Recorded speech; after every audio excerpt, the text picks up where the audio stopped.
అబ్బాయికి సంబంధించి మరి ఫిజియోథెరపీ మన గవర్నమెంట్లో ఫ్రీగా ఇస్తున్నారు. మరి రాష్ట్ర అధికారుల ద్వారా ఈ నెల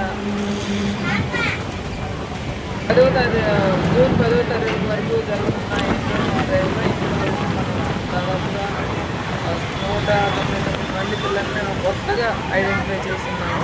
వీటికి సంబంధించి ఫిజియోథెరపీ కానీ సర్జరీలు కానీ మరి అలాగే దగ్గరలో ఉన్న స్కూల్లో జాయిన్ చేయడం కానీ బడితరపు జాయిన్ చేయడం కానీ ఈ కార్యక్రమాలన్నీ జరుగుతున్నాయి.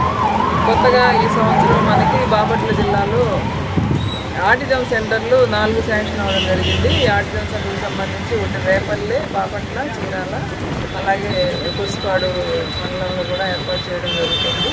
తప్పనిసరిగా మరి తల్లిదండ్రులు ఈ సిడబ్ల్యూఎస్ఎల్ పిల్లలు ఉన్న తల్లిదండ్రులందరూ కూడా ఈ అవకాశాన్ని సద్వినియోగం చేసుకోవాలని